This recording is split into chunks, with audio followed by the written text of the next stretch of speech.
আজকে আমাদের দুপুরে হচ্ছে পালং শাক মাছ দিয়ে রান্না করা হয়েছে।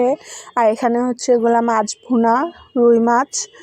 তো আমি মাছ ভুনা একটু নিয়ে নিচ্ছি। এখানে আমি 2 পিস নেব। আমি আর স্বপ্নিল খাবো। স্বপ্নিলকে তো খাওয়াই দিতে হয়, ওকে আবার খাওয়াই না দিলে ভালো করে খাবেই না। ওই জন্য একসাথে নিয়ে নেই। আলাদা করে নিলে অল্প একটু খেয়ে উঠে যাবে আর বাকি খাবারগুলো নষ্ট। ওই জন্য ওকে খাওয়াই, তারপর নিজে খাই। ওই জন্য একসাথে করে নিয়ে নেই। তারপর হচ্ছে সবজি রান্না করা হয়েছে। এখানে ফুলকপি, সিম, লাউ, আলু, বেগুন একসাথে সবজি করা হয়েছে। তো একটু সবজি নিয়ে নিচ্ছি। শীতকালে সবজিটা খুব ভালো লাগে। তো এখন খাওয়া শুরু। তো আমি প্রথমে একটু ভাতটা গরম, তো একটু সবজি নিয়ে নিচ্ছি। তারপর একটু একটু করে সবগুলো নিয়ে এখন স্বপ্নিলকে আমি খাওয়াই দেব। তো আগে স্বপ্নিলকে খাওয়াবো, তারপর আমি খাবো।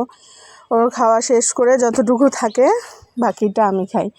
ওর জন্য একসাথে করে নেই। এমনি অন্য সময় যদি আলাদা করে দেই একটু করে খাবে, খেয়ে উঠে যাবে, ভালো করে খাই না। তা স্বপ্নিলকে এখন খাওয়াই দিচ্ছি। তো ওকে বললাম যে করো। ও ভিডিও করা দেখে কেমন দুষ্টুমি করতেছিল। তো সবাই ভালো থাকবেন। আজকের মতো এখানেই। আল্লাহ হাফেজ। সবাই পাশে থাকবেন।